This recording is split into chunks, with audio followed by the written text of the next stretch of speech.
Jungle.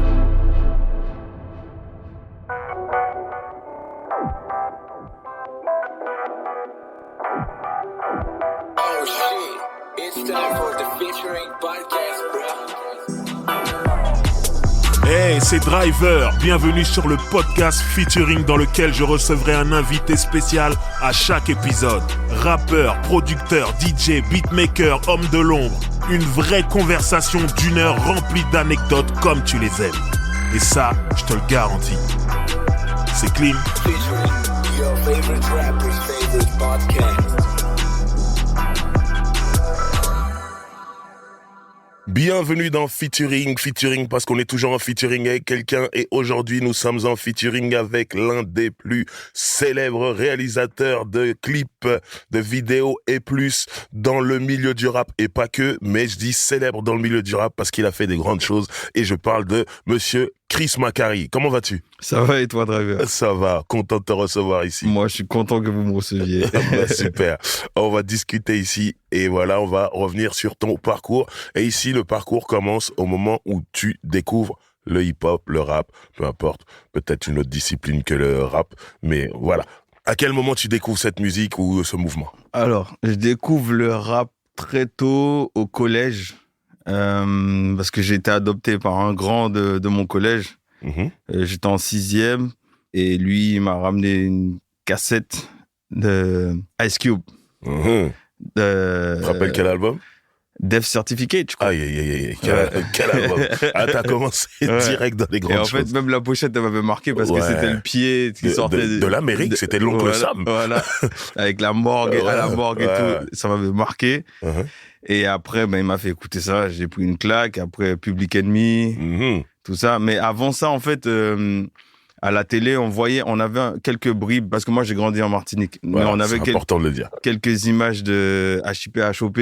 Ah, ok, ça arrivait quand même. Ouais, okay. Sur RFO à l'époque. Ok. Et j'écoutais, avec mes parents, on écoutait beaucoup Bob Marley. Ok. Aussi de la musique antillaise, de Jeune Mona, tout ça, mais il y avait du Bob Marley, donc un peu de reggae, mais le rap, ça m'a giflé. Et en fait, quand je suis vraiment, vraiment tombé amoureux du rap, c'est un jour, après Death Certificate, donc j'ai écouté Public Enemy. Après Public Enemy, Benebi, c'est arrivé un peu, avec Mais Vous Êtes Fous, MC Solar. Rap Attitude, compilation, donc j'ai commencé à bien aimer. Et là où j'ai vraiment, vraiment, vraiment pris ma gifle, c'est que mon cousin qui habitait dans le 77 à l'époque, il est venu en vacances. Il m'a ramené une cassette audio sur laquelle était enregistré le morceau qui m'a fait aimer le rap américain. C'est Shimmy Shimmy Ya. Oliver Tivasta. Quand il m'a fait écouter ça, j'ai pété un câble. Je l'écoutais en boucle, H24, avant de me coucher, en me réveillant, avant d'aller à l'école. Et là, j'ai découvert le Wu-Tang Clan. Donc, direct après, j'ai demandé à ma mère un peu de sous. On a été acheter le premier album du Wu-Tang. Et à partir de là, grand fan du Wu-Tang jusqu'à aujourd'hui. J'ai tous leurs albums. Et voilà quoi. Donc Chris Macari, grand fan de Wu-Tang. Voilà. Très bien. À ce moment-là, normalement, quand t'es jeune, que tu découvres ce mouvement, que tu prends la claque comme t'as dit que tu as prise, t'as envie d'en être, t'as envie de faire. Est-ce qu'il y a une discipline du hip-hop que t'as faite ? Peut-être même plusieurs. Il faut dire la vérité ici. Je vais dire la vérité. Voilà. J'ai essayé de danser. Vite fait. Déjà, t'as dit essayer, ça veut dire que... J'ai essayé. J'ai essayé de faire du beatbox aussi. Vite fait. Et j'ai essayé de rapper. Voilà, c'est ça qu'on attendait. J'ai essayé de rapper vite fait. On sait qu'il y a des traces. Avoue qu'il y a des traces. Il y a des enregistrements qui traînent. Non, il y en a pas. Ils veulent pas qu'on entende. Non. Il y en a pas. Mais bon, j'étais trop nul, je crois. Et après, en fait, c'est vraiment quand je suis arrivé en métropole, après le bac. Donc, tu viens en métropole pour les études. Pour les études, voilà. Études d'art graphique. Et donc, j'arrive et je sais pas du tout ce que je veux faire. Mais étant donné que j'ai passé toute mon enfance en Martinique et que Là-bas, je regardais BET. Ouais, vous avez BET. Vous aviez BET bien avant la métropole, il faut le dire. C'est ça. On avait BET à l'époque où BET passait encore Rap City, l'émission phare avec Big Tigger. Big Tigger, des freestyles de fou. Avec Joe Clair. Moi, je voyais ça avec Joe Clair encore. C'est encore plus à l'ancienne. Et c'était cool et tout. Et il y avait des mecs qui venaient en freestyle, Dipset. Enfin, Dipset, c'était un peu plus 2000, tard. mais... Ouais. Mais tout le monde venait. Tout le monde venait en freestyle là-bas. Du coup, moi, je regardais beaucoup de clips de rap, mais énormément. Surtout les clips du Wu-Tang, puisque en fait, je les enregistrais sur des cassettes vidéo. Ouais. Et comme ça, je les avais en exclu. Puis bon, bref, les images ont dû s'imprégner dans mon cerveau. En arrivant ici, à l'école, moi, j'étais le seul. Déjà, j'étais quasiment... Ouais, je crois que j'étais le seul de ma promo. Le seul noir, pardon, de ma promo. Et à chaque fois... T'es dans quelle ville quand t'es ici? Je suis à Paris. Ah ouais? Ouais, je suis arrivé. C'est le seul noir de ta promo. Ouais. Incroyable. Ok. À l'Essac-Penningen, seul noir de ma promo. J'arrive ici, je suis tout seul. Enfin, j'ai de la famille, mais j'habite tout seul. Ouais. Je suis en foyer, tout ça. Et du coup, j'essaie de m'en sortir. Surtout que c'est pas facile parce que moi, je suis drépanocytaire. Ok. Donc, du coup, c'est une maladie qui est très peu connue, mais bon, voilà, c'est un peu difficile pour moi, le froid, le surmenage, le stress et tout. Donc, bon, j'essaie de m'en sortir, je fais aller.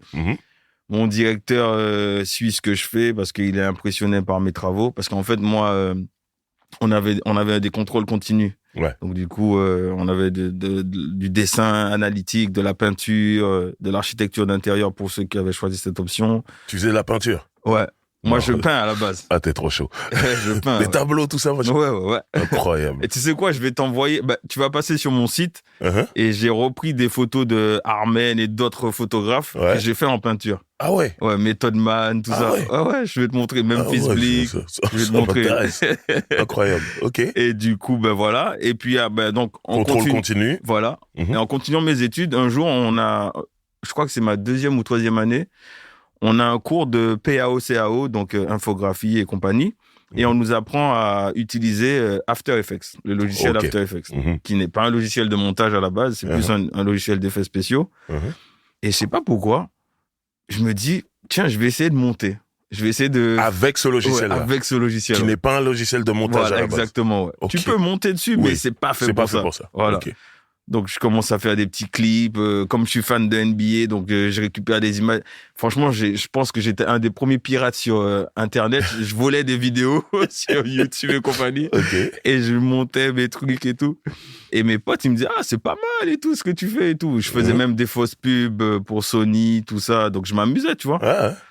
Et puis, un jour, je suis chez moi avec mon cousin Manu, qui m'a fait découvrir le rap.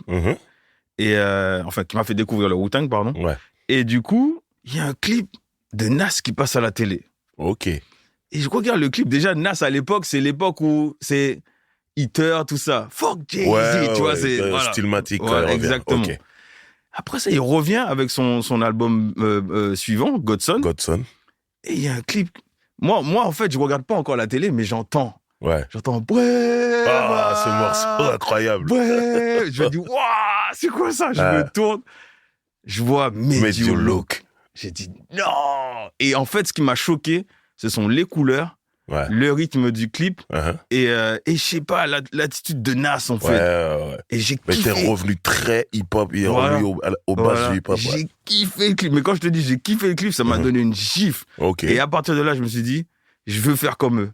Je veux faire des clips comme ça, en fait. Donc, c'est ce clip qui te met dans la réalisation. Voilà, c'est ça. C'est ce clip qui m'a donné la gifle, qui m'a dit, je veux faire ça comme métier, en fait. Ok. Et du coup, après, on n'avait pas tous les renseignements qu'on avait aujourd'hui, mais avec mon père aux Antilles, on allait souvent au cinéma, tout ça. Donc, j'ai quand même une culture visuelle qui est assez importante. Et puis, je t'ai dit que je regardais des clips de rap beaucoup. Ouais. Je sais pas, je me suis renseigné, je suis allé dans des bibliothèques, je voulais apprendre ce que c'était que d'être un réalisateur vidéo, en fait, tu vois.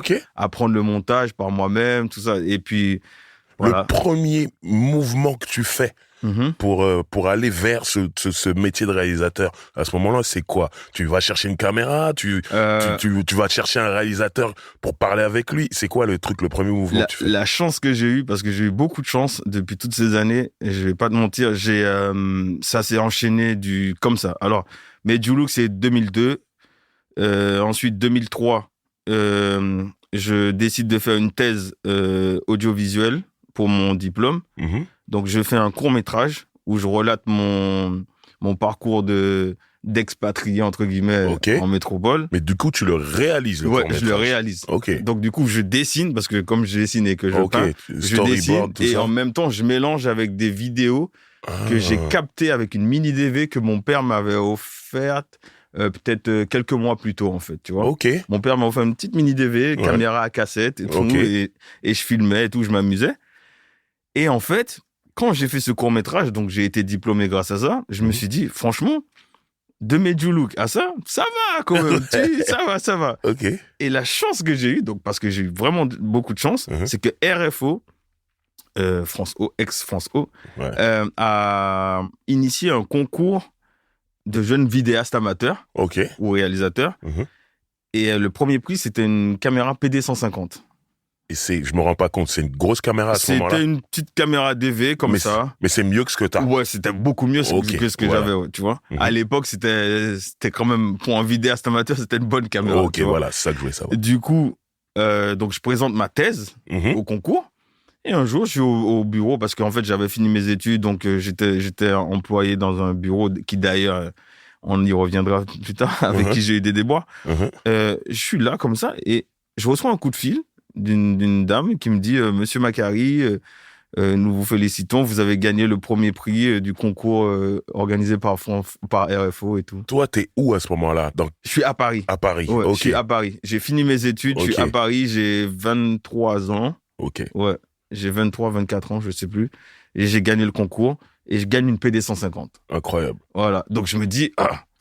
Là, t'es obligé d'y aller. Voilà. T'as le matériel. Et du coup, mon cousin Manu, avec qui m'a fait découvrir le Wu-Tang, il rappait dans un groupe. Donc, j'utilise ma caméra pour leur faire le premier clip. Oh, magnifique. Voilà. Tout s'enclenche. Ouais, tout s'enclenche. Donc, d'ailleurs, big up à eux, L2M. Voilà. Manu, Fred, tout ça. Donc, du coup, c'est ton premier clip, c'est ça? Ouais, voilà. L2M. L2M, voilà, c'est ça. Ok, incroyable. Voilà. Donc, le clip est fait. Voilà, le clip est fait. T'es content? Je suis content. Franchement, pour l'époque, voilà, ça valait. Franchement, c'était cool. Vous avez eu de la diffusion, un truc un peu comme ça? C'était passé sur Trace à l'époque, je crois, si je dis pas de bêtises. Hein. Ok, donc ça veut dire ton premier clip, tu le vois à la télé? Ouais, on voit à la télé. Ouais. C'est beau. Mais après, ça s'est enchaîné encore plus vite parce que j'ai fait d'autres clips grâce à cette caméra et grâce aux bouche-oreille et tout. Parce qu'en fait, à l'école, on nous avait appris à faire nos propres sites internet aussi. Oh, donc, ça, c'est une bonne école, ça. Hein? Ouais. Du coup, j'avais fait mon site internet sur lequel je mettais à chaque fois mes clips. Tout le temps. Et j'envoyais tout le temps les gens en leur disant, allez sur chrismacari.com, vous allez voir tel et tel clip. Bien joué.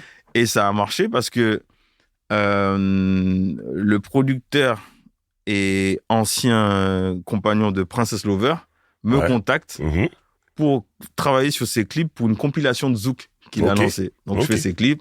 Donc, Dan Junior, Milka, Walid à l'époque. Bref, voilà. On fait les clips de cette compilation. Ça marche bien. Ça passe à la télé. Tout ça. Cool. Franchement, l'année 2004 commence bien. 2005, un peu difficile, mais tranquille, j'y vais. Je rencontre Weedy d'Expression Directe qui me demande de travailler sur son album. Mais il connaît déjà ton travail? Ouais, parce qu'il l'a vu sur mon site. Et ensuite, le bouche-oreille a marché parce que, franchement, je sais même pas, mais le bouche-oreille a marché. Voilà. Donc, il a vu mon travail. En plus, j'avais fait parce qu'en fait, mes clips de Zouk passaient quand même à la télé. Mais les gens, le retour que j'avais, c'est que mes clips étaient assez, entre guillemets, américains. Ben, avec les peu de moyens que j'avais, je vais pas, tu vois, je veux pas truc. Mais ouais, voilà. Ils aimaient bien les couleurs, l'étalonnage, tout ça. Donc, Weedy, je travaille avec lui sur son album. On lui fait 2 clips. Il est content. Je lui fais son petit documentaire qui est dans son DVD. Cool, il est content, tout ça. Et après, ben, l'été 2005, c'était cool. Je fais des petits trucs par-ci, par-là. Bon, il y a des clips dont je suis pas fier, mais bon, je les ai faits. Voilà, c'était pour manger, hein. Voilà, alimentaire et tout. Et on peut en parler ou pas? Ouais, tu peux en parler. Il y avait un mec qui s'appelle Itsan Intègre. Je sais pas s'il rappe toujours, mais mon gars, il y a des gens qui se sont moqués de moi. Non, tranquille, je rigole. Non, les gens, ils aimaient bien le clip, mais c'est la chanson qui, je veux pas trop, mais tranquille, c'est rien. Après, donc l'été 2005, ça se passe, tu vois, je fais mon petit trou, je continue à travailler et en 2005, en octobre 2005, je rencontre 2 mecs originaires d'Aubervilliers qui avaient un groupe qui s'appelle Hiroshima. Ok. Voilà.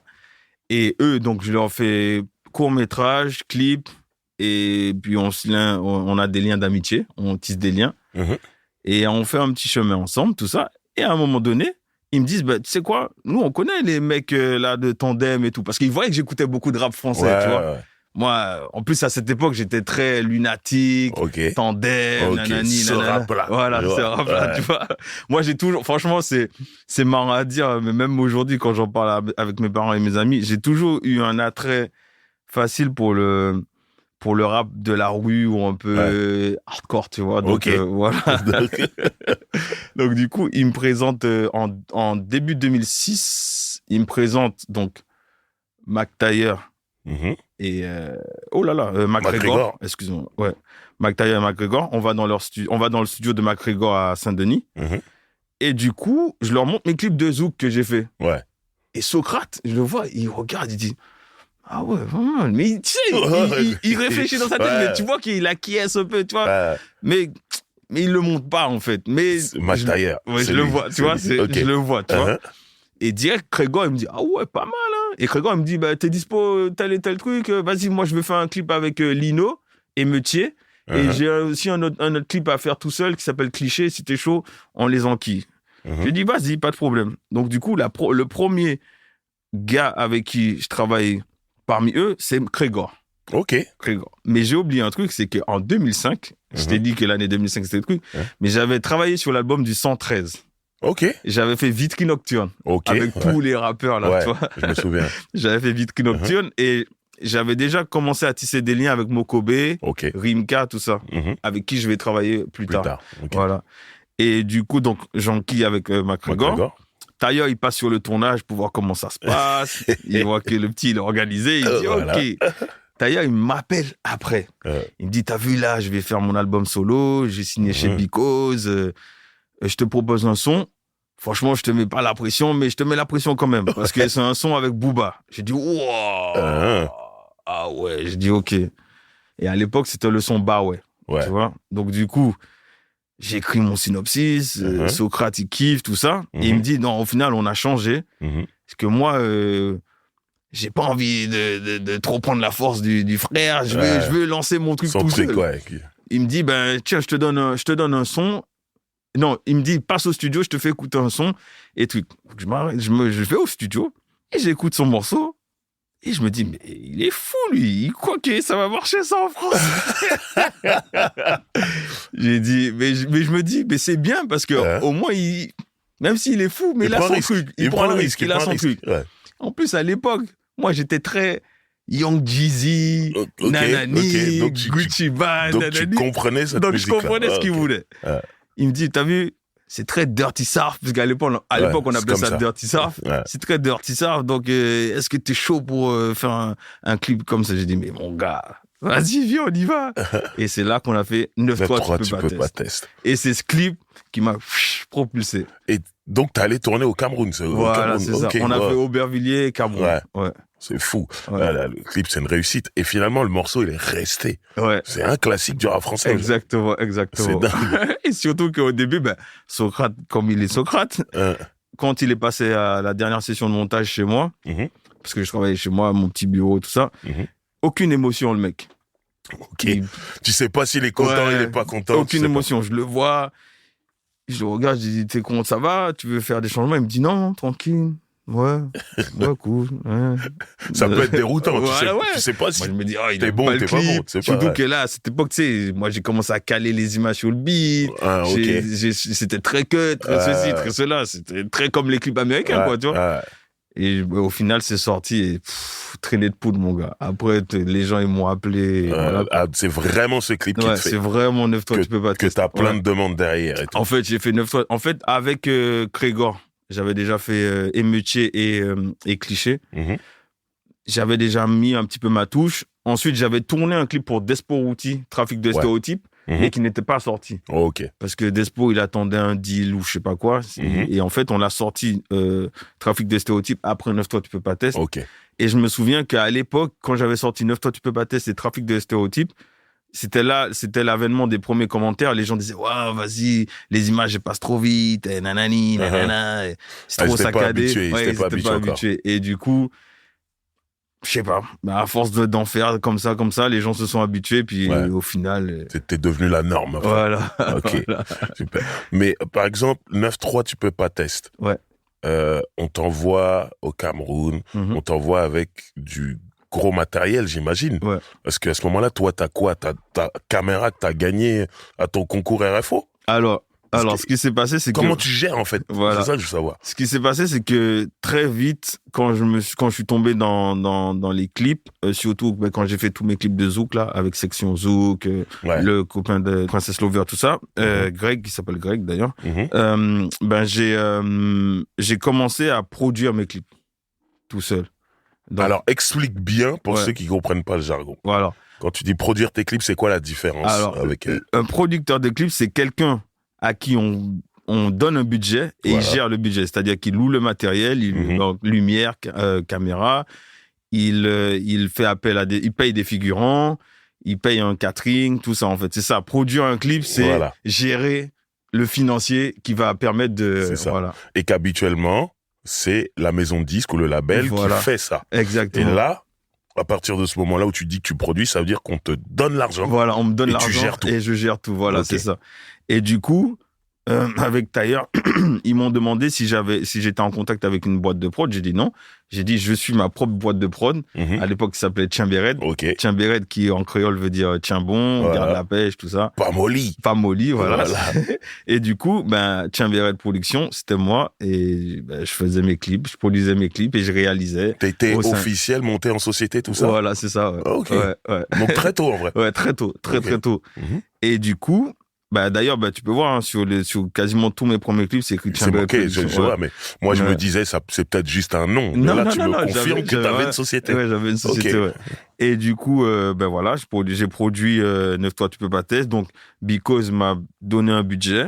Avec ce budget, j'ai pris les billets d'avion, j'ai payé carnet ATA pour le matériel, j'ai payé les hôtels au Cameroun, enfin l'hôtel au Cameroun pour l'équipe et voilà. Bon, on n'était pas nombreux, il y avait Socrate, il y avait Mackenzie, les deux frères de Socrate. Et voilà, c'est tout. On est parti en petite équipe et il nous a ramenés dans son quartier. Et tout, du coup, le matériel que tu avais, c'était un meilleur matériel que la caméra que tu avais chez toi. J'avais pris la caméra quand même, mais j'avais loué une grosse caméra Sony, je me souviens plus du nom et tout. Une grosse caméra, franchement, et en plus il faisait chaud car c'était horrible. C'était la condensation et tout dans la caméra, c'était trop. Mais ouais, voilà, j'avais loué du matos, de la lumière, j'avais lu une grue quand on avait fait le playback à Aubervilliers au-dessus des voitures de police, tout ça. Et tout. Mais voilà, ça veut dire que gérer un plus gros budget que quand tu faisais tes clips de Zouk, par exemple, ça te faisait pas peur? Non. En fait, comme je te disais, quand j'étais diplômé de l'école, après, j'ai été engagé dans une société, celle dans laquelle où j'ai appris que j'avais gagné le concours. En fait, c'était une société d'édition, c'est-à-dire édition papier qui faisait des rapports, des gros livres de rapports sur des trucs et tout. Et en fait, le gérant de cette société m'avait un peu arnaqué, c'est-à-dire qu'il voulait me payer en chèque cadeau Fnac.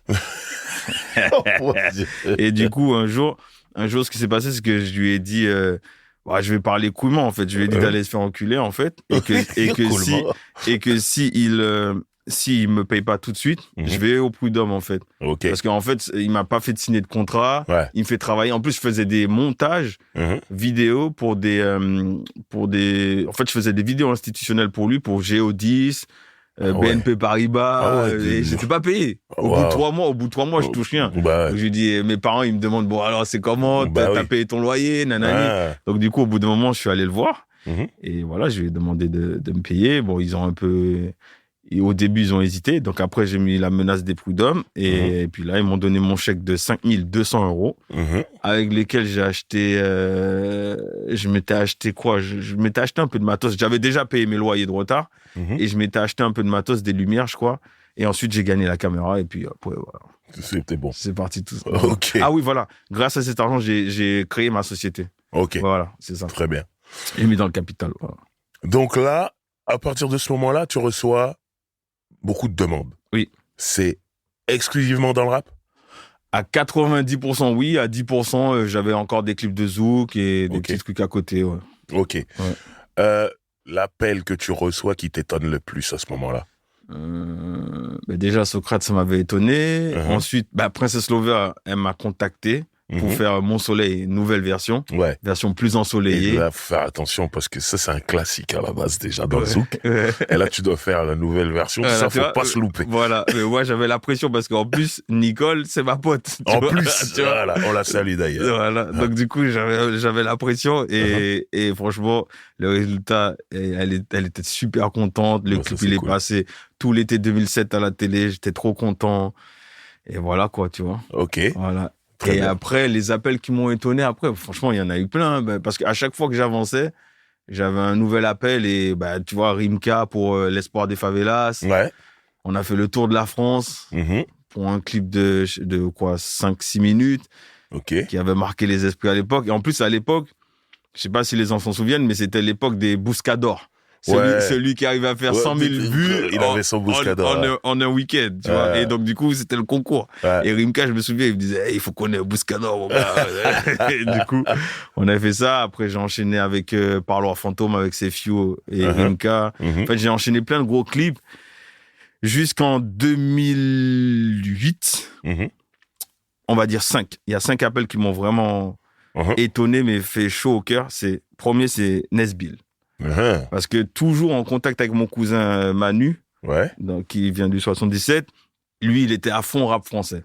Donc, il m'avait déjà fait découvrir Lunatic sur un son avec La Brigade. 16 rimes, le chargeur est surchargé. Incroyable. Voilà, avec le flow de Booba et tout. Donc, il m'avait fait découvrir ça. Il m'avait fait découvrir tout ce qui est arsenic, tout ça. Même toi. J'étais dedans. Même toi, il me faisait écouter plein de trucs, tu vois. Il me faisait regarder plein de clips aussi.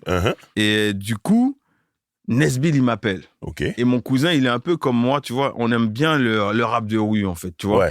Donc, Nesbill, à l'époque, c'était ça, Allez, il écrivait.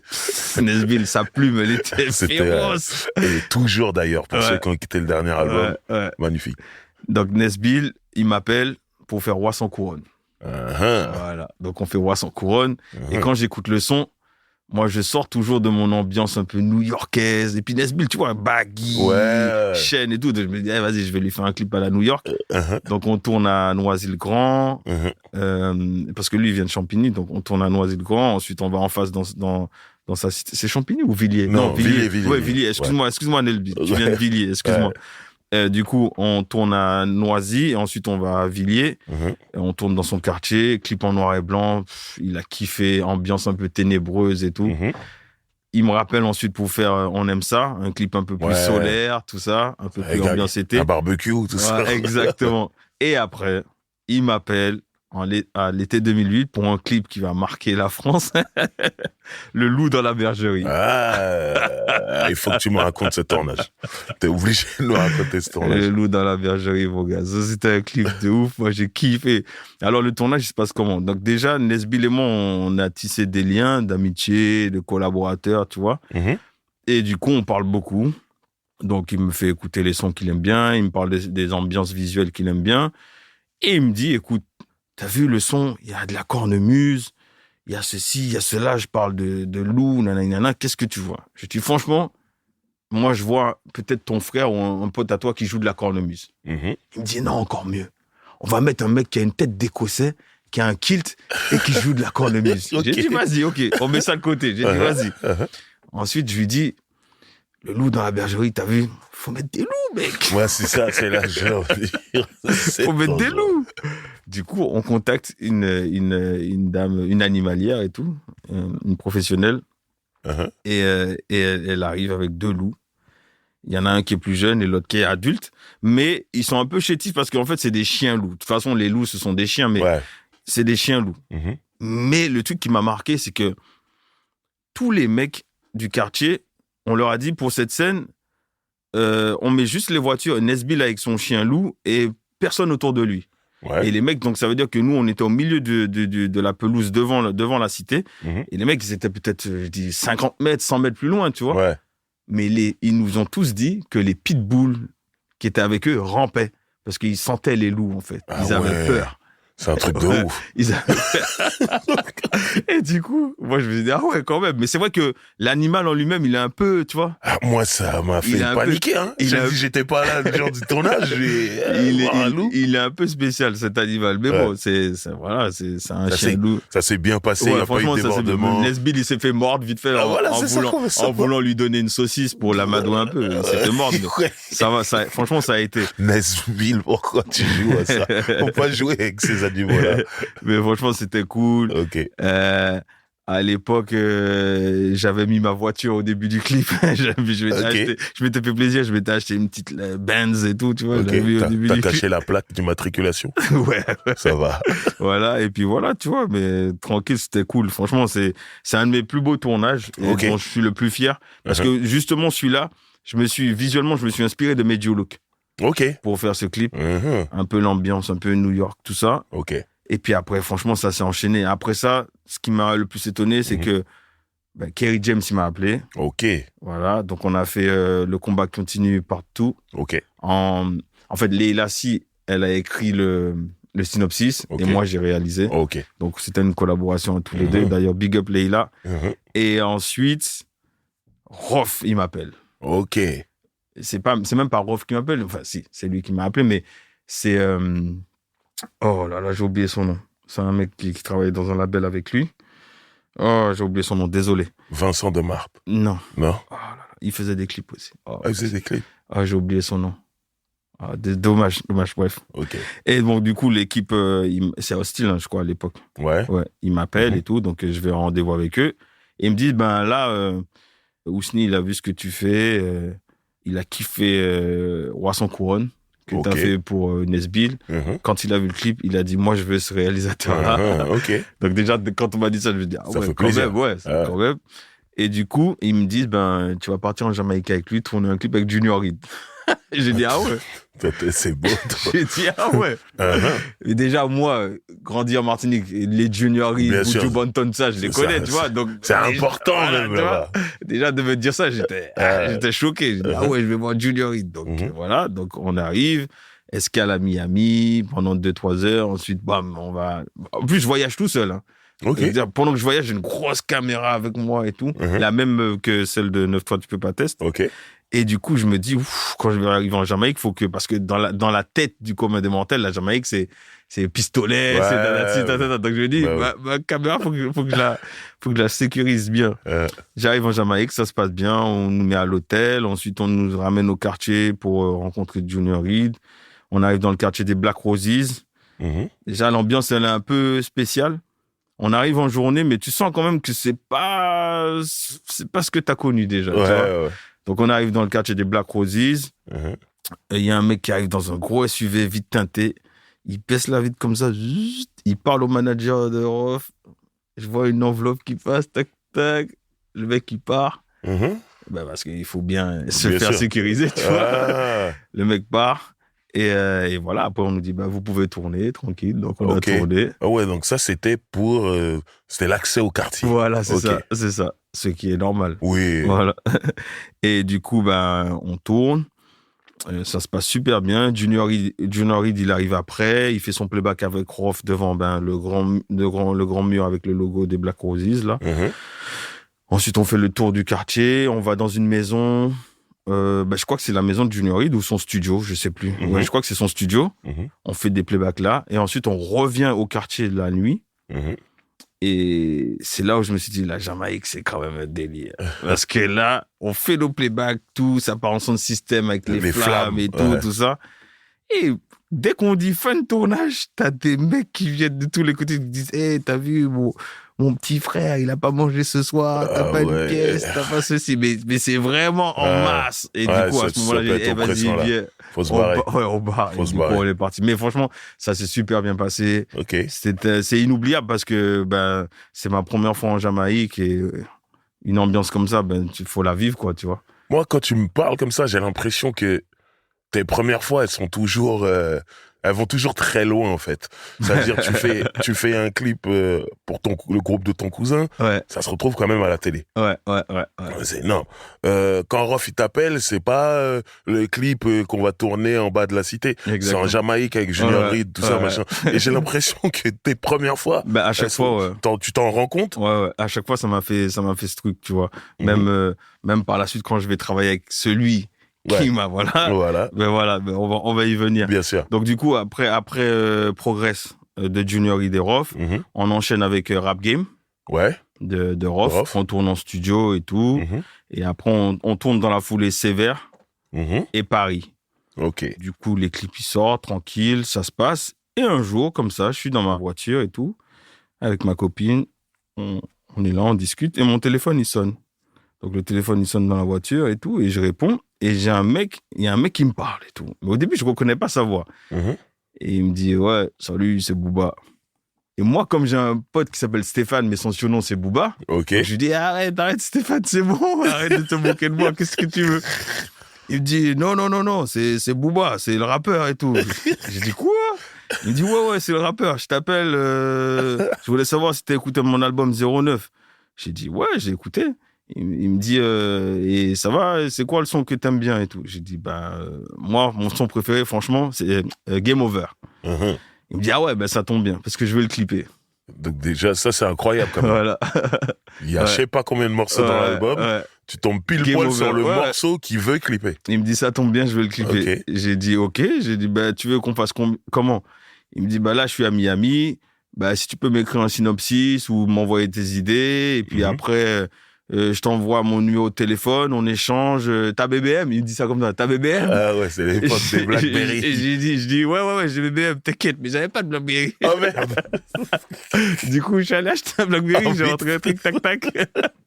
Il me dit, vas-y. Booba, t'as fait acheter un téléphone à Christian Carré. T'as vu ça? Okay. Et du coup, on a communiqué comme ça. J'ai envoyé mes idées, il a validé. Il m'a mis en contact avec Anne Cibron. Son manager. Voilà, c'est ça. Et du coup, voilà, après, c'est parti. Mais lui, c'était vraiment à distance parce que lui, il était encore à Miami. Enfin, il vivait à Miami. Ouais. Et du coup, il est arrivé, je crois, fin janvier, vers le 25 janvier par là. On a clippé genre le 26 ou 27. Et c'est la première fois que je voyais Booba en mode Booba le rappeur. Enfin, je l'avais déjà vu en mode Booba le rappeur parce que avant, au début, là, en 2005, l'été 2005, où je commençais un peu à démarcher, j'avais fait des cartes de visite que je donnais au rappeur au Quai 54. Ouais. Et lui, je l'avais vu, je lui avais donné une carte. Même Socrate, je lui avais donné une carte là-bas et tout. Et ensuite, j'avais vu Booba au Salon de l'Auto 2006. Ok. Il était à l'extérieur, je l'ai félicité pour son truc, mais il n'a pas dû me calculer parce que il s'est dit, c'est encore un fan, tu vois. On le félicite souvent. Voilà, tu vois. Et après, je l'ai vu, sur le tournage de Game Over. Ok. Voilà. Le tournage, c'était comment? C'était pas au Pont de Sèvres? Ouais, c'est ça. C'était au Pont de Sèvres, ça. Incroyable. Ok. En fait, au début, j'avais peur parce que dans mon synopsis, je lui avais pas imposé, mais j'avais dit, écoute, ça te dérange si dans la foulée, je fais une partie de salade tomate oignon? Parce que j'aime bien ce morceau aussi et j'aurais bien aimé l'intégrer aussi. Et ça se faisait beaucoup à cette époque-là, à la fin du clip, d'avoir un début d'un autre morceau. Il m'a dit, ouais, vas-y. Il m'a dit, mais c'est t'as quoi comme idée? Et moi, je lui ai dit, franchement, frérot, je sais pas si tu vas aimer, mais moi, je te vois bien en mec qui coupe la viande et tout. Et il m'a dit, ah ouais. Et moi, quand il m'a dit ça, je me dis, merde, il va m'insulter. Il m'a dit, vas-y, on le fait. Vas-y, je suis chaud. Donc, il l'a fait. Et franchement, c'était lourd. Il l'a fait. Et après, on a fait Game Over. Et franchement, on était bien accueillis au Pont de Sèvres. Ça s'est super bien passé. L'ambiance, elle était extraordinaire. On a tourné au-dessus des parents de Yaria, défunt Yaria. Fait à ton nom, mon gars. Non, Brahms. Brahms. Yaria, excuse-moi. Yaria, il est toujours vivant. Yaria, il est toujours vivant. Brahms, excuse-moi. Brahms. Ils se ressemblent tellement, les deux. Brahms, paix à son âme. Et paix à son âme, et on salue Yaria au passage. Et du coup, on a tourné là. Et après... Voilà, moi j'ai une frayeur parce que t'as vu, Booba, il a pas peur il a pas le vertige, donc il s'approchait du bord et franchement je me souviens ça, des frayeurs de ouf. Il rigolait et tout. Et je me souviens Fifou, il était là parce que Fifou, il avait fait des photos pour Uncut. Ok. Et du coup Fifou, il était là. Big up à Fifou aussi. Big up Fifou qu'on a reçu ici. C'est un bon fifou. Ouais. Et voilà, ça, franchement, à partir de là, j'ai tissé des liens d'amitié avec Booba. Et voilà, depuis 2009, c'est ça, on a taffé ensemble, tu vois. Moi, j'ai regardé ta vidéographie sur Internet et à partir de 2009, le nombre de fois je vois le nom de Booba, c'est un truc de ouf. T'as dû le voir 65 fois, quoi. Je vois Booba. Parce que je crois que j'ai fait entre 65 et 70 vidéos avec lui. Ah ouais, quand même. Ouais, en 10 ans. Ouais. C'est un truc de fou et ça me fait penser qu'il fait énormément de clips. Ouais. Le truc, c'est que je pense que très vite, Booba, il a compris que l'image était importante. Ouais. Parce que lui, c'est un mec qui est très influencé par les États-Unis, par l'esprit d'entrepreneuriat américain, tout ça. Donc, du coup, il voyait tous les rappeurs, combien de clips ils sortaient dans l'année, par projet et tout. Donc, du coup, moi, en moyenne, j'ai sorti 6 à 7 clips par an avec lui, tu vois. C'est fou, ça. Donc, et il n'y a aucun artiste avec qui tu as travaillé qui est sorti autant de clips à l'année. Aucun. Franchement, j'ai sorti, avec Nesbill, j'en ai sorti beaucoup. Mais, ouais, Nesbill, j'ai dû lui faire peut-être 8 clips, 9 clips, je sais plus. Kalash, je lui en ai fait presque pareil aussi. McTayer aussi, 6 ou 7. Mais Booba, c'était en un an. Ouais, voilà. C'était en un an. Booba, c'était vraiment chaque année. Chaque année, on enchaînait. Ah, c'est fou, ça. Donc, voilà. Ok, très bien. Donc, comment ça se passe, cette collaboration avec Booba? Parce que du coup, quand je regarde ta vidéographie, si t'es avec Booba, t'es plus avec les autres. Donc, il te prend quasiment tout ton temps à ce moment-là. En fait, le truc, c'est que c'est pas qu'il prend tout mon temps, c'est que il y a aussi un truc qui est un peu bizarre, c'est que j'ai senti que quand j'ai commencé à travailler avec lui, certains m'ont tourné le dos ou ont mis un peu de distance, tu vois. Donc du coup, tu vois. Dû au clash qu'il a avec. À l'époque, il a pas tant de clash que ça. Peut-être celui avec Cynic. Ouais. Et encore, tu vois. Ouais. Toi, t'as jamais bossé avec Cynic, par exemple. Non. Ok. Mais en plus, Cynic, il habitait pas très loin de chez moi parce que moi, j'habitais à Palaiseau et lui, il habitait dans le coin. Et je le voyais des fois, mais on s'est jamais parlé ni rien. Ok. Donc tu dis que t'as senti quand même des gens te tourner le dos à partir du moment où t'as travaillé avec Booba. Ouais, même déjà, il y a des gens dans le milieu du rap qui me disaient, t'as vu, t'as travaillé avec Rof. Ouais. Pourquoi tu travailles avec Booba, choisis ton camp. Voilà. Et les gens ils me disaient ça, choisis ton camp. Comme si c'était tes embrouilles à toi. Voilà, exactement. Donc du coup, voilà. Après, le truc qui m'a vraiment fait plaisir, c'est que Booba, en fait, il m'a vraiment... Tu vois, par exemple, c'est lui qui m'a dit, écoute, c'est bien que ta société s'appelle Chambered, que tu revendiques, tu vois, tout ça. Ouais. Mais vois plus loin, peut-être ne mets pas le Chambered, mais mets ton nom. Parce qu'il n'y a pas beaucoup de réalisateurs noirs en France. Ouais. Et c'est lui qui m'a dit de mettre Chris Macari au début des clips. Et à chaque fois quand je faisais un clip pour lui, il fallait mettre le Chris Macari. Ouais. Les seuls clips, je crois où il m'a dit de ne pas mettre mon nom, c'est le clip en hommage à Brahms, comme une étoile, et Bakel City Gang. Ok. Voilà. Ok. Voilà, c'est ça. Bakel City Gang, le clip, à un moment, dans le métro, tout ça, vous avez une autorisation ou... Non, mon gars, ça, ce clip-là, c'est le clip de la voyoucratie en France. À l'époque, là, il va avoir 11 ans, là. Ça tire, tout. C'est n'importe quoi. Franchement, c'était un clip testostérone. C'était... Franchement, c'est toi qui as eu l'idée? Comment tu bosses avec Booba? Ah ouais, comment je bosse avec lui? C'est simple. Il m'appelle. Il me dit, écoute, si l'album est sorti comme Game Over, il me dit, on va clipper ça. Donc, j'écris un synopsis. Lui, il me donne quelques idées. Il me dit, moi, je vois ça. Mais bon, si t'as des idées, écris-moi tactique. Donc, je lui écris, je lui envoie. Ou sinon, en fait, quand le clip n'est pas encore sorti, par exemple, je vais te donner une anecdote. En 2013, quand il m'avait fait réaliser Turfu, il n'avait pas encore fait le son, il avait juste l'instrumental. Ok. Et il m'a envoyé l'instrumental. Ça, déjà, ça c'est complètement fou. Il m'a dit, qu'est-ce que tu vois? Voilà. Il m'a dit, tiens, c'est ça l'instrumental. Et il m'a juste redonné au téléphone comment il allait rapper dessus, en fait. Tu vois. Mais il n'avait pas encore les paroles et tout. Et il m'a dit, essaie de voir ce que ça te truc. Le seul point que je peux te dire, c'est que le titre, c'est Turfu. Ok. Donc, du coup, moi, je me suis dit, ok. J'ai écouté. Et à l'époque, en fait, c'est marrant, mais je suis un peu un geek, tu vois, et j'aimais bien les films comme Transformers, Retour vers le futur, tout ça. Et du coup, je sais pas pourquoi, j'avais envie de mettre une voiture dans le clip et qui s'est transformée. Mais la chance qu'on a eue sur ce clip, c'est que la voiture qu'on avait louée, c'était une Dodge Charger, si je dis pas de bêtises. Ok. Ouais, c'était une Charger, je crois. Le mec qui nous l'a loué, il était fan des Transformers, des Decepticons, les ennemis des Transformers. Ouais. Et du coup, lui, il avait mis Decepticons sur sa voiture. Mais non. Elle était violette et il y avait Decepticons écrit sur sa voiture. Et du coup, quand j'ai vu ça, je me suis dit, tu sais quoi, je vais faire ta voiture se transformer à la fin du clip. Et du coup, à un moment donné, on voit Cobb qui roule dans la voiture, tout ça. Et t'as vu la voiture, comme dans les Transformers, la voiture, elle se scanne, en fait. Je faisais ça à chaque fois. Ok. La voiture, elle se scanne, et en fait, à la fin, elle s'envole. Elle se transforme et elle s'envole. Ok. Donc, je me suis dit, voilà, il est dans le turfu. C'est très beau. Il a plus le temps. Incroyable. Mais c'est dingue, ça, qui t'a envoyé l'instru. Ouais, il m'a envoyé l'instru. Et en fait, pendant les 11 heures de Paris-LA, je dormais l'instru en boucle, comme ça. Ça te faisait réfléchir et trouver ce qu'il fallait. J'avais déjà mes idées, mais je me suis mis encore le morceau. Ouais. C'est toi qui as fait le clip de Caramel?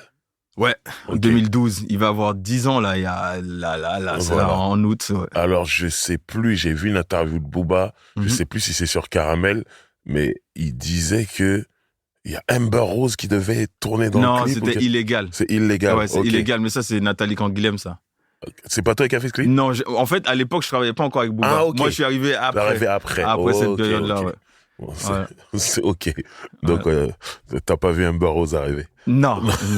Mais même à l'époque, je pense pas qu'elle m'aurait marqué et tout. Ah ouais, j'allais dire, tu t'en fous, tu fais rien? Parce que moi, elle m'aurait marqué. Franchement, mais à l'époque, elle avait pas les fesses qu'elle avait à l'époque, je crois. Ouais, mais son crâne rasé, blond, truc, il y avait un truc, il y avait déjà un style. Ouais. Oui, je suis d'accord avec moi, c'était mieux après, mais... mais bon. J'avoue. Non, ok, cool. D'abord, j'ai une question importante. Et en même temps, elle est pour moi, mais j'ai besoin de ta réponse.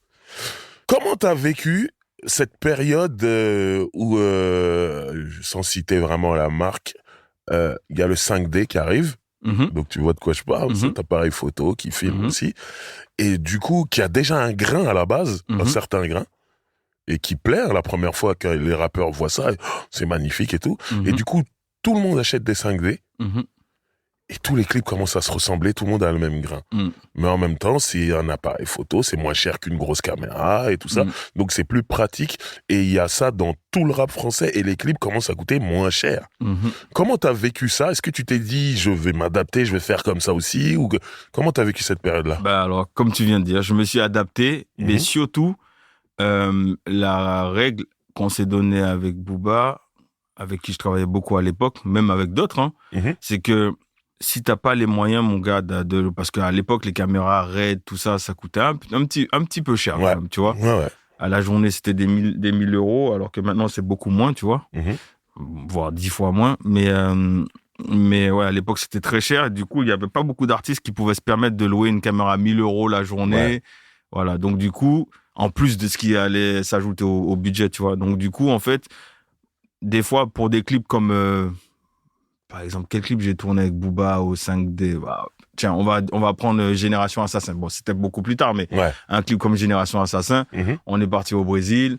J'ai filmé avec mon petit boîtier. Il était content. Bon. Facile à voyager avec, en plus. Mais j'essayais de lui donner quand même l'attitude qu'il voulait, les plans qu'il voulait. Mais par contre, pour d'autres clips comme Validé que j'ai pu faire avec lui en Colombie, là, on avait 2 caméras, 2 raids, et, tu vois. Donc, en fait, moi, je faisais ça. C'est que, ok, t'as pas trop de budget, boîtier, t'as du budget, on va travailler avec des grosses caméras. Donc, je me suis adapté, en fait. Mais ça m'a pas trop fait peur parce que je me suis dit, c'est cool quand même que des gens qui ont toujours voulu s'exprimer visuellement puissent le faire grâce à leur boîtier. Après, c'est vrai que tous ressemblaient. Mais voilà, si ça peut aider certains à manger. Franchement, moi, je vais pas te mentir. Moi, mes parents sont pas pauvres, mais ils sont pas riches non plus, tu vois. Je me suis fait tout seul. Bien sûr, j'ai été aidé par plein de gens, tu vois, mais j'ai dû me glisser dans ce milieu tout seul. Je devais payer mon loyer, payer de la bouffe, tout ça. Donc, du coup, j'ai dû me débrouiller tout seul. Et je me suis mis à leur place, en fait. Une occasion comme le 5D, elle serait arrivée à cette période-là, t'aurais été très content. J'aurais été super content, tu vois. Mais comme je t'ai dit, j'ai eu la chance d'avoir gagné ma PD 150, donc du coup, voilà. Mais franchement, je comprends. Donc c'est une bonne chose, ce 5D, mais ça a créé aussi des faux réalisateurs. Exactement. Voilà, je m'explique, ça a créé des gens qui n'ont rien à voir avec tout ça, qui se disent ça coûte pas si cher que ça, 5D, je l'achète et je vais faire des clips. Et moi, il y a un truc qui m'a dérangé à cette période-là, c'est que donc tu tombais en tant qu'artiste, tu tombais sur des réalisateurs comme ça, donc qui coûtaient moins cher. Donc tu te dis, oh c'est cool, je m'auto-produis, donc ça va me coûter moins cher, je vais travailler avec ce mec-là. Et tu lui envoies le morceau, et il te dit, c'est lui qui te dit, t'as quoi comme idée? Ah ouais. Tu veux faire quoi? Et en fait, le mec, c'est un caméraman, quoi. Il te filme, c'est tout. Et ça a créé ça. C'est pour ça qu'aujourd'hui, dans les commentaires, les gens, ils disent, caméraman. Non, j'ai capté. En vrai de vrai, c'est pour ça que je t'ai demandé comment tu travailles avec Booba. Bien expliquer aux gens que tu dois, toi, en tant que réalisateur, tu dois participer. À tout, en fait. Tu dois proposer des idées. Il m'a jamais manqué de respect dans le sens où, je suis un faiseur d'images et je travaille à son service. Il m'a toujours dit, exprime-toi. C'est ça. Donne-moi tes idées. Et après, si moi j'ai des idées, on va. Ça a toujours été ça, en fait. C'était un mix, en fait, d'idées. Mais après, quand il fallait faire des clips super rapides, il me disait, prends ton boîtier, on filme dans le quartier ou dans une zone abandonnée. Voilà, basta, tu vois. C'était comme un freestyle, tu vois. Donc voilà. Ça, franchement, les 5D, c'est bien pour ça.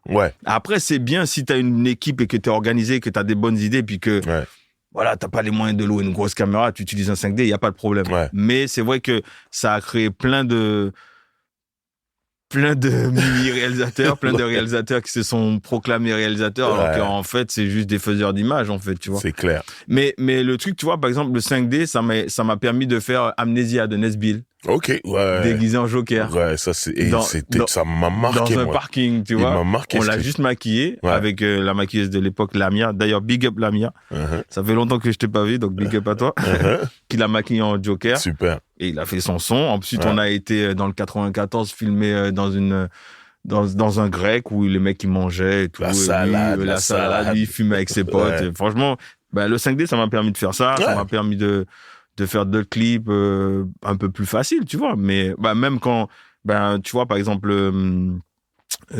Comme une étoile, en hommage à Brahms, mais je l'ai fait au 5D parce qu'en fait, on voyageait et qu'il fallait prendre beaucoup d'images à la volée, tu vois. C'est plus pratique. Voilà. En fait, le 5D, c'est une caméra pour faire du clip documentaire, en fait. En vrai, tu vois, c'est... Après, moi, j'ai pas de souci avec le 5D. C'est juste que il y a plein de gens qui ont... il a un grain. De base, il a un grain que je trouve très beau et tous les rappeurs ont trouvé très beau.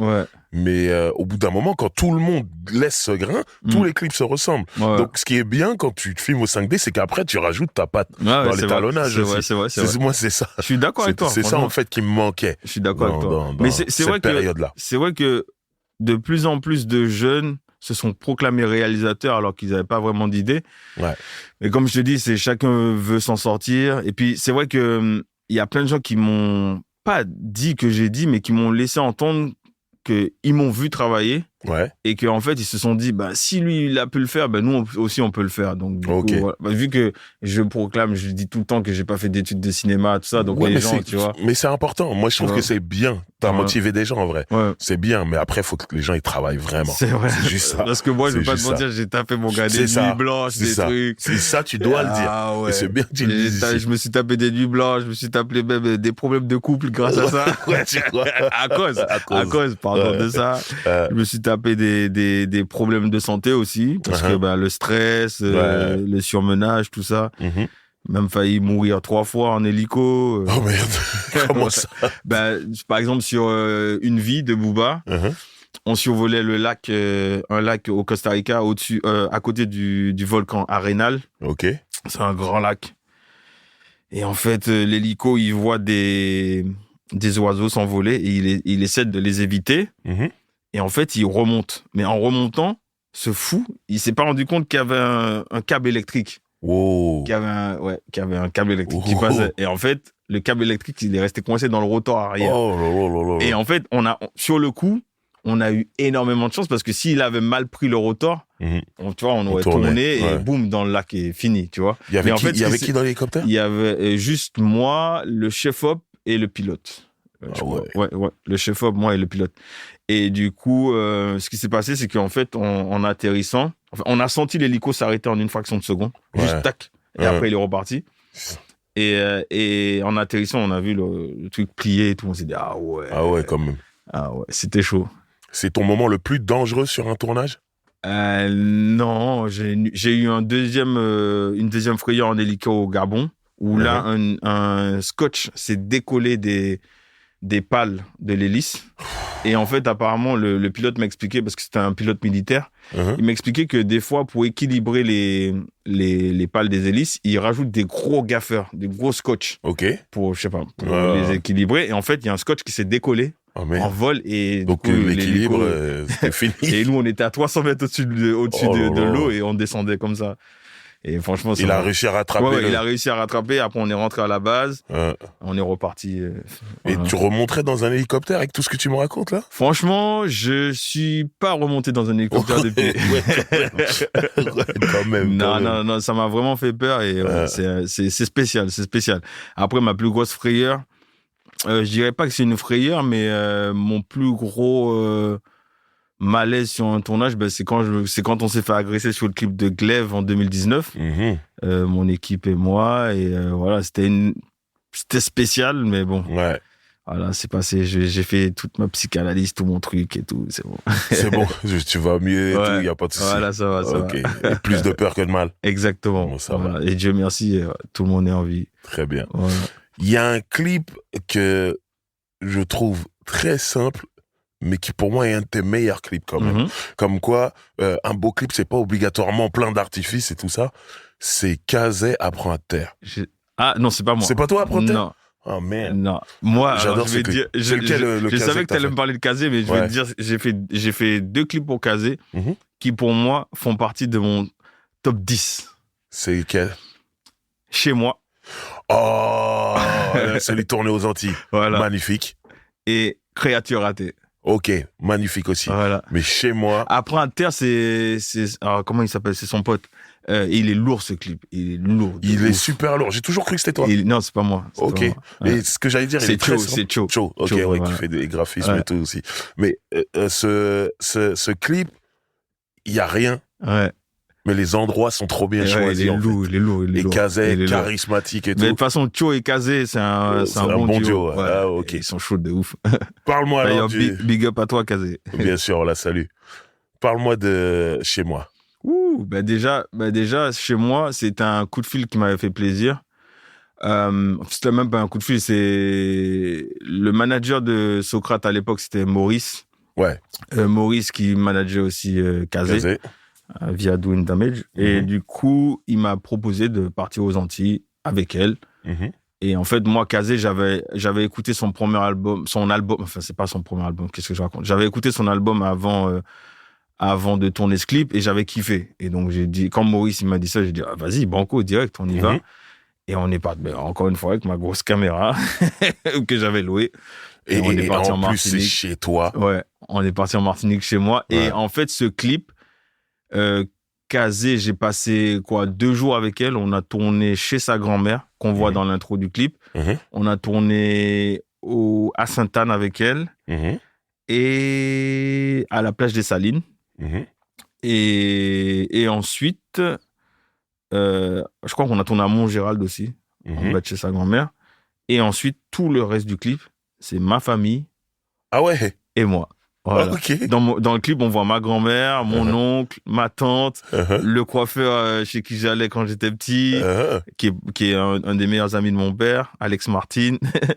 Un monsieur qui faisait un haïtien là, qui d'ailleurs maintenant a comme un mini supermarché au Carbet, qui faisait de la culture dans les champs. Il y a quasiment toute ma famille dans le clip. Donc c'est ton clip à toi aussi. Voilà, exactement. C'est chez toi. Ouais, c'est chez moi.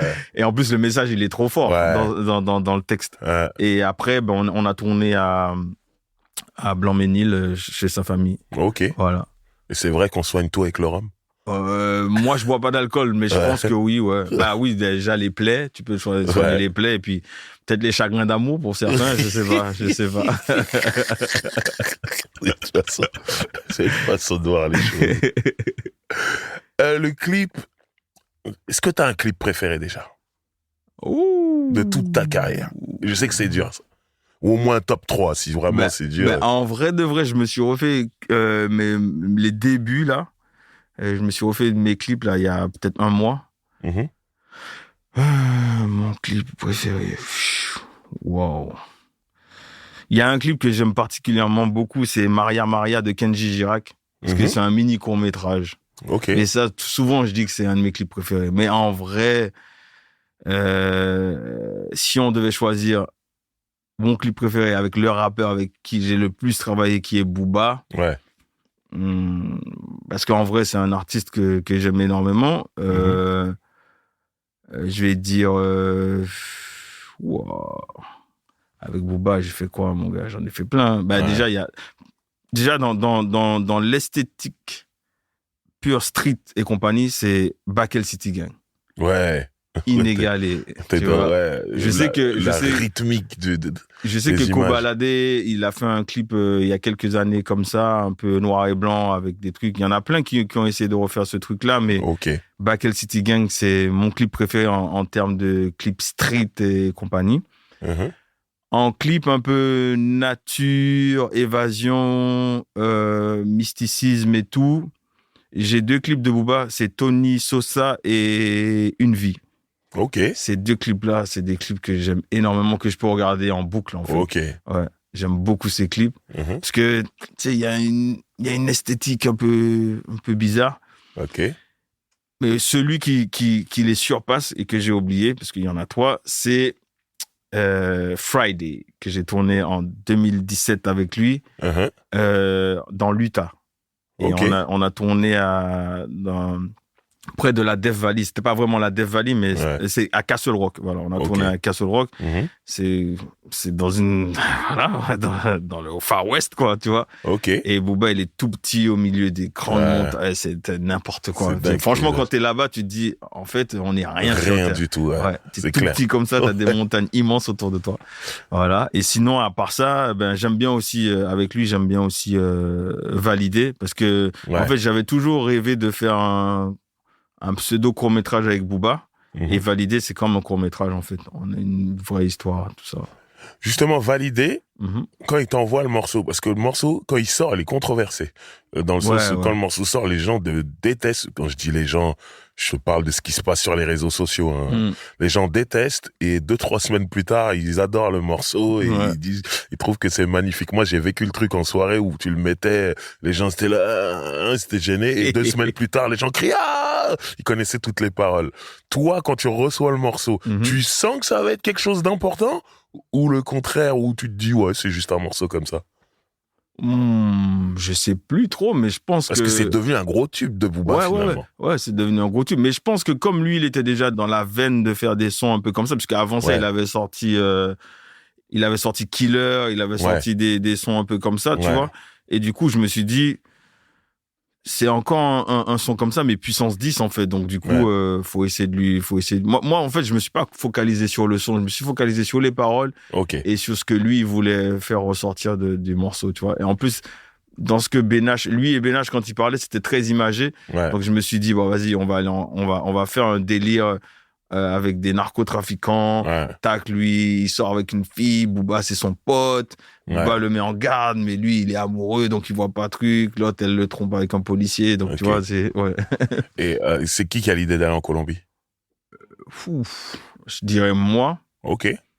Mais... En fait, t'écris ce synopsis avec des narcotrafiquants et tu te dis... Je dis moi. Ok. Après, Booba, il m'a, entre guillemets, imposé d'autres destinations, mais on échangeait, en fait. On échangeait beaucoup.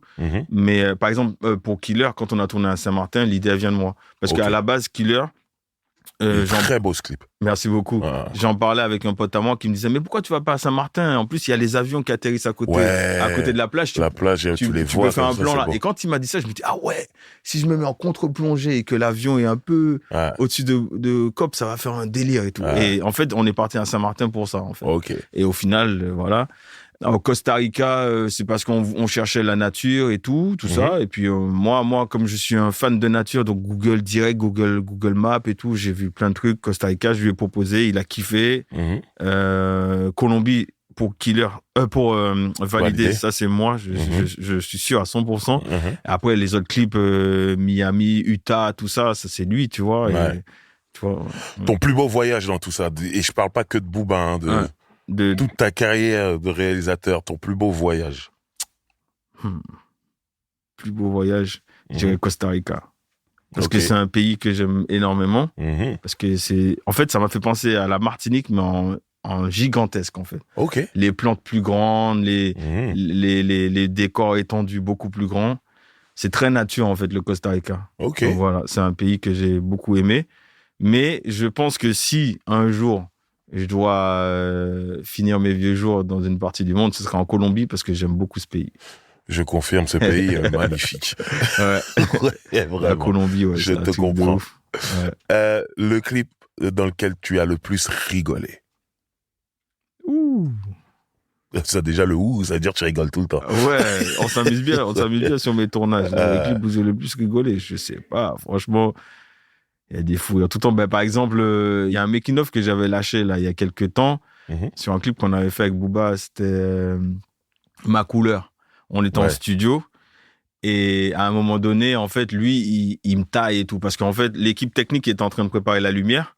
Et moi, je suis à côté de lui et je les regarde. Et tu vois, j'ai les bras croisés et j'attends, en fait, tu vois. Je suis pas saoulé, mais je suis impatient, tu vois. Je dis, oh mec, vous faites quoi et tout. Et lui, il regarde et tout. Et comme il se faisait filmer, parce que l'équipe de Because, il le suivait à l'époque. Il se faisait filmer et il sort un truc. Il dit... ouais, c'est ça de travailler avec les Antillais. Vas-y, on galère. Et quand j'entends ça, je dis, mais t'es sérieux, toi? Et je le regardais.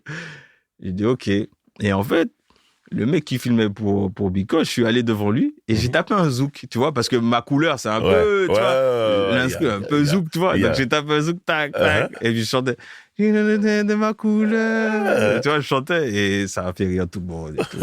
Voilà. Mais franchement, sur les tournages, non, on s'amuse tout le temps. Franchement, on s'amuse. Bah, des fois, il y a des railleries, on se taquine. Non, franchement, c'est cool sur tous les tournages. Mais je dirais, le plus gros fou rire, je sais pas, c'est tout le temps, on rigole, tout le temps. Je peux pas te donner un clip précis. Très bien.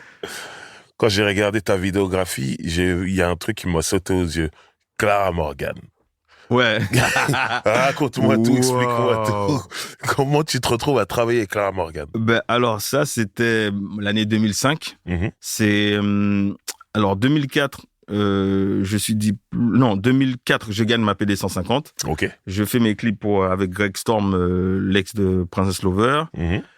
Et ensuite, quand c'est fini avec lui, j'ai plus de taf, je galère un peu et je me dis, franchement, faut payer les loyers, quoi. Bien sûr. Donc, du coup, je postule et en fait, je me fais repérer par une société qui s'appelle 1-2-3 Multimédia. Je sais pas du tout si ça existe toujours.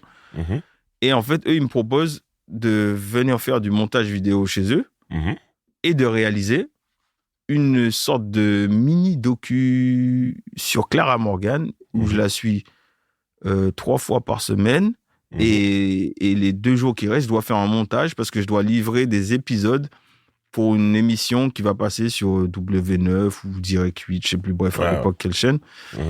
Et moi, au début, j'ai dit, wow, Clara Morgan, mais c'est pas celle... OK, d'accord.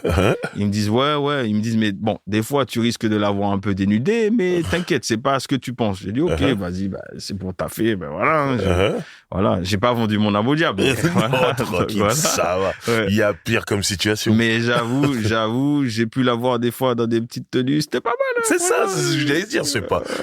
on refuse pas. Voilà, on refuse pas. C'est une belle femme. C'est plaisant à voir, tu vois. Voilà. D'ailleurs, big up Clara. Ça fait très longtemps que je l'ai pas vue. Et voilà. Et du coup, je l'ai suivi pendant, je pense, peut-être 5-6 mois, je crois, où j'ai travaillé chez 1-2-3 Multimédia. Et après, en fait, malheureusement, j'ai eu un problème avec un des employés qui m'a traité de Spike Lee. Donc, c'est parti en racial. Et du coup, voilà, j'ai quitté. Mais voilà, c'était une bonne expérience. Et Clara Morgan, franchement, en tout cas à l'époque, super cool avec moi, super gentille. Je la connais pas, mais elle a l'air super cool. Ouais, super gentille, super respectueuse. Bon, des fois, quand il y avait des choses qui l'agaçaient, elle le disait, mais avec moi, en tout cas, elle était super cool. C'est cool, c'est bon. Ouais, gentil de ouf. Tu vois, à partir de 9-3, tu peux pas tester de Mac Tailleur, tu me dis, tu reçois plein d'appels, c'est ce qui déclenche un peu ta carrière et tout.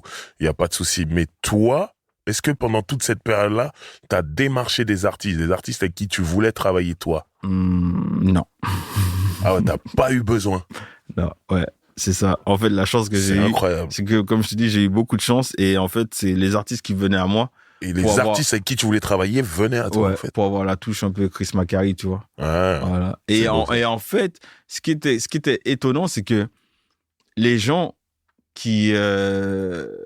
parce que certains l'ont critiqué, certains, tu vois, les gens qui critiquaient Booba venaient quand même me voir pour travailler avec moi, tu vois. Par exemple... ça m'a fait marrer quand j'ai vu sur une des vidéos, tu vois, par exemple, Lafouine qui disait, ouais, moi, j'ai jamais regardé un clip de Booba, je sais pas qui c'est. Et en fait, quand j'ai fait Krav Maga avec lui, il m'a clairement dit, moi, je veux le même grain que Double Poney. Il m'a dit, je veux le même grain, le même truc, t'as tourné avec quelle caméra. Et tu vois, ça m'a fait marrer, mais après, c'est le game, tu vois. C'est le clash. Voilà, tu vois, donc du coup, mais c'était marrant. Tu vois, par exemple, j'ai travaillé avec Lafouine, j'ai travaillé avec Rov, j'ai travaillé avec... Booba, plein d'artistes. Hein. Aujourd'hui, ça me fait plaisir de travailler avec des Nino, avec des quatre queues, des gens, tu vois, qui ont l'âge d'être mes enfants, tu vois. Donc, mais c'est bien, donc t'es présent sur la nouvelle génération donc aussi. C'est cool. Et dernièrement, j'ai fait des clips avec Soprano, que j'aime beaucoup. Big up Soprano. Ouais, et franchement, cool. Voilà. Et voilà. Mais j'ai rencontré, franchement, dans toute ma carrière, j'ai rencontré plein de gens, plein de boîtes de prod avec qui je m'entends beaucoup, je me suis fait plein d'amis. Franchement, c'est vraiment cool. C'est pas fini, c'est vraiment cool. Et il y a un artiste avec qui t'aimerais travailler aujourd'hui et avec qui t'as pas travaillé encore, bien sûr. Dans le rap américain, Gucci Mane. J'aime bien Gucci. C'est mon rappeur préféré. Ok. Mais très longtemps, il s'est fait talonner, enfin, il s'est fait dépasser même par Jay-Z et par Cameron. Mais Gucci Mane, c'est mon gars. Ok. Donc là, si t'as l'occasion, Gucci. un clip de Gucci. Et sinon, en français, il y a qui que j'écoute là ces temps-ci? J'aime bien Freeze Corleone, je sais pas pourquoi. Ok. J'aime bien. Oh, mais il est bon. Ouais, j'aime bien sa vibe. C'est très sombre, très ténébreux, tu vois. J'aime bien le morceau Rip Pop Smoke. Il est pas mal ce morceau. T'as ce qu'il faut pour ce genre de son ténébreux. De Parce ouf. que t'as quand même développé une espèce de rouge dans tes clips. Il y a ce rouge là. Tu sais qu'il y a des mecs qui me disaient, à cause de toi, on a dû réétalonner nos télés. Tu vois ce que je veux dire? T'as développé un truc où on rentre dans un univers très sombre aussi. Donc, tu saurais quoi faire. Je vois avec Freeze Corleone, j'aime bien franchement, qui est-ce que j'écoute là? Beaucoup Freeze Corleone, un peu de Gazo, vite fait. Après, Gazo, c'est parce que c'est la tendance, tu vois. Donc, voilà. J'aime bien Timal aussi. Ok. Timal, j'aime bien. J'aime bien son freestyle là, qu'il avait fait là. J'ai oublié le nom du freestyle, mais il a fait un freestyle là, il était chaud.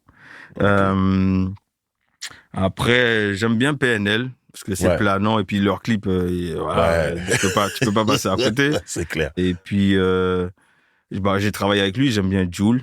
Ok. Parce que Jul, c'est ambiance détente, mais avec des textes de rue, tu vois, c'est cool. C'est des mecs avec qui, je pourrais retravailler, tu vois. Enfin, travailler ou retravailler pour certains. Tu vois. Le dernier projet en date que t'as fait, c'est quoi? Là, je travaille en ce moment, je suis sur une sorte de trilogie, mini-épisode, mini-clip avec Young Chang MC. Ouais, voilà. beaucoup. Grand artiste des Antilles. Et il faut l'inviter, mon gars. Il a des choses à raconter. Non, je sais que je connais un peu son histoire. Young Chang, il est chaud. D'ailleurs, big up à toi, Yodi. Et même à toute son équipe. Jérémy, tout ça. Alors, franchement, ils sont chauds, les mecs. Et Young Chang, en fait, tu vois, ce qui est marrant, la vie, c'est marrant. Je vais te raconter une anecdote que je lui ai racontée dernièrement. En fait, Admiralty, avec qui j'ai travaillé en 2009-2010, me contacte pour faire un featuring, pour clipper un featuring entre lui et Medine. Lui, Medine et Lafouine, pardon. Je me rappelle. Ensuite, il me propose de tourner un clip qui s'appelle Gladiator en Guadeloupe. Ok. Et sur Gladiator, il y a Young Chang et Lieutenant. Ok. Et en fait, Young Chang, j'avais déjà entendu parler de lui et tout, parce qu'il avait fait 2-3 trucs et tout au pays qui étaient bien, tu vois. Et en rentrant en France, parce que lui, il habitait pas très loin de chez moi, d'ailleurs. Ok. On habitait dans le 11e et tout. Il me dit, t'as vu, frérot, on est dans l'avion, tu vois. Ouais. Moi, je vais aux toilettes. Donc, les toilettes sont occupées, donc j'attends. Et lui, il vient. Il allait aux toilettes aussi. Et tout timide et tout. Enfin, timide. Un peu impressionné, mais voilà. Il vient me voir, il me dit, t'as vu, frère, j'aime bien ce que tu fais. J'aurais bien aimé, voilà, que si on peut, on taffe ensemble. En plus, j'ai vu que t'habites à Parmentier. Moi, j'habite pas très loin et tout. Si t'es chaud, moi, je suis chaud. J'ai dit, mais mec, moi, c'est un honneur de travailler avec toi. Moi, donc toi, tu savais, tu savais déjà qui il était. Voilà, avant de commencer mes clips, j'écoutais tes sons. Donc voilà, tu vois, il n'y a pas de problème. Il m'a dit, vas-y. Et puis, la vie a fait ce que, voilà, il est tombé. Et puis voilà, tu vois. Mais là, quand il m'a recontacté, enfin, quand on nous a mis en contact, et que j'ai dit, mais direct. J'ai dit, c'est un signe, ça. J'ai dit, direct. On doit faire ce qu'on devait faire. Et du coup, en fait, il m'a envoyé 3 sons. Il m'a dit, tu vois quoi sur ces sons et tout. Moi, j'ai une idée, c'est que j'aurais bien aimé que les 3 clips soient collés. Soient reliés, pardon. J'ai dit, OK. Mais il m'a rien dit de synopsis, rien. Il m'a juste dit, je veux qu'il y ait un lien entre les 3 clips. Voilà. On a été dans sa voiture, après le rendez-vous. Il m'a fait écouter les 3 morceaux. Et dans ma tête, quand j'ai entendu, je me suis dit, mais en fait, il faut faire une trilogie, en fait. Il faut faire comme une mini-série, mais clippée. Et en fait, je lui ai dit, premier épisode, genre... tac, c'est même sans là, donc c'est avec T-Kim-G, que j'aime beaucoup d'ailleurs, qui est un de mes artistes antillais préférés. Donc même sans là, ça parle d'une histoire entre 2 frères qui s'entendent pas parce que l'un était en prison, il est sorti et l'autre il est devenu fou, tu vois. Enfin, quand je dis fou, c'est qu'il fait des pires bêtises dans la rue, tu vois. Donc je me suis dit, on va écrire une histoire sur ça, mais votre petit frère, à cause de vous, il meurt. Voilà, donc on fait ça. Après, dans le deuxième morceau, c'est En Besoin Money. OK, on revient en arrière. À l'époque où, en fait, t'étais un chien de la casse. Tu faisais tes petits trafics. Donc, on a fait ça, là. Et le prochain, je peux pas le dire parce que il est pas encore sorti. Bien sûr. Mais c'est la suite, en fait, tu vois. Mais, donc c'est ça, c'est sur ça que t'es en ce moment. Voilà, c'est sur ça que je suis. Donc, tu suis beaucoup le rap antillais, le rap créole, tout ça? Ouf.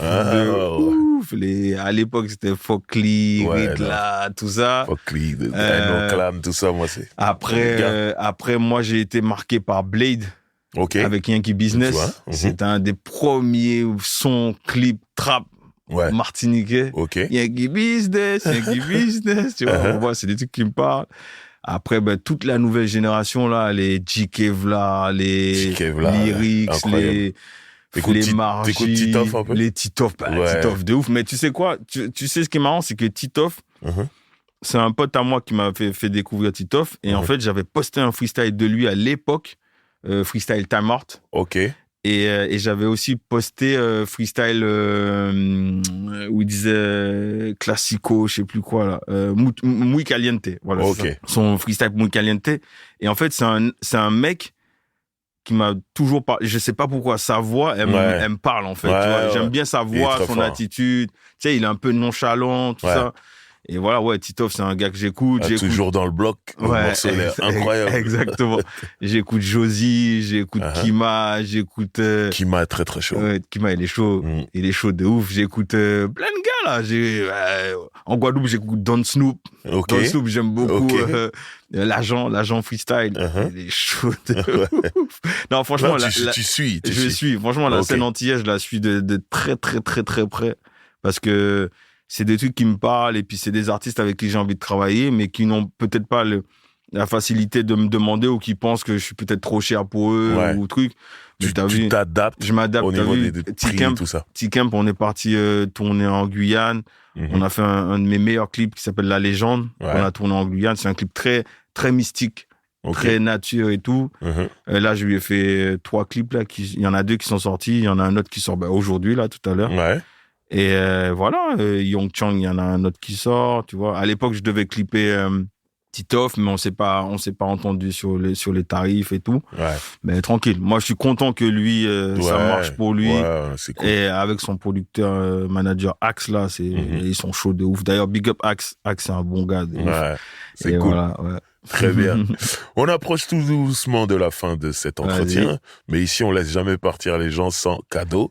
Donc, j'ai un cadeau pour toi. Vas-y. Et le truc, c'est que tu dois l'ouvrir et expliquer à nos auditeurs ce que c'est. Vas-y.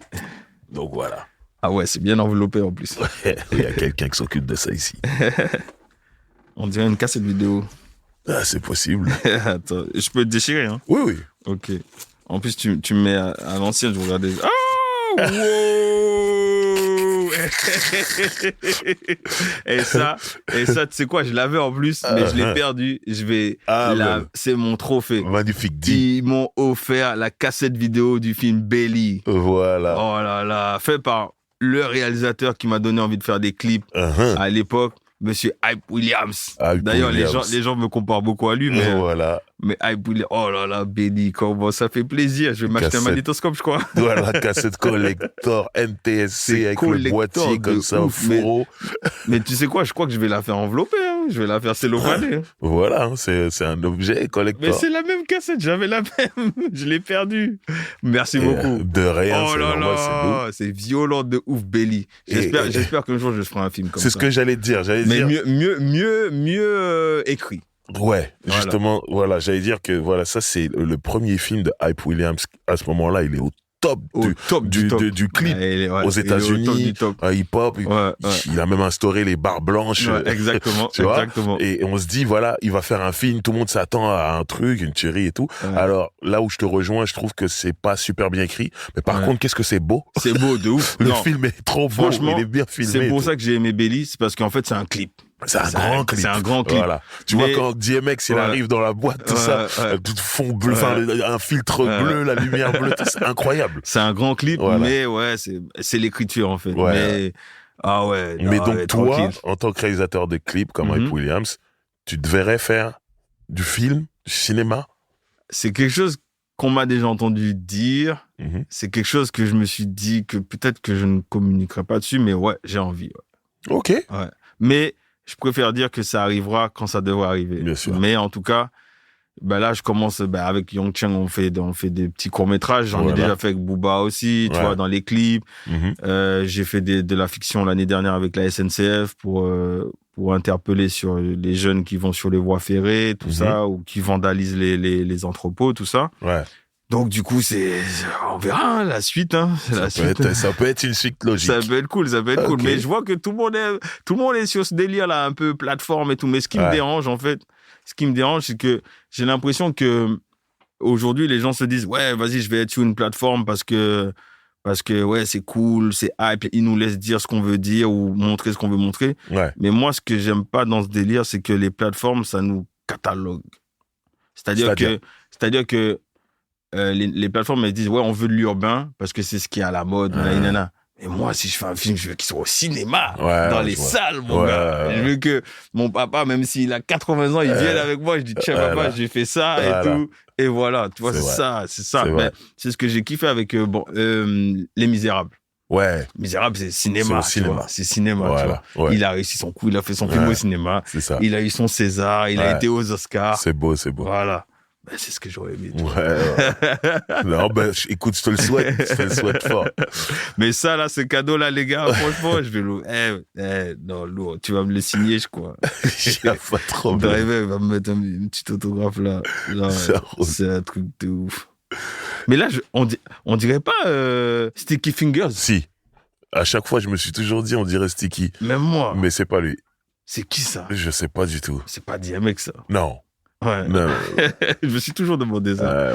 Mais en plus, ils ont repris le code de Scarface. Ouais. Non, c'est trop bien fait. Même American Gangster, ils l'ont fait plus tard avec Denzel et Russell Crowe. C'est trop. Merci très beaucoup. Bien. Vas-y. Et Driver, en plus, j'ai failli clipper avec toi. Je crois qu'on m'avait proposé de réaliser un clip pour toi, mais je me souviens plus du morceau. Ouais. C'est pas perdu. On le fera. Vas-y. En tout cas, merci à toi. Salut. Featuring est un podcast original Angle, présenté par Driver, produit et réalisé par François Cusset, ingénieur du son Thomas Gabriel, générique original Ovich Beats. Abonnez-vous au podcast Featuring sur votre plateforme d'écoute favorite pour ne manquer aucun épisode.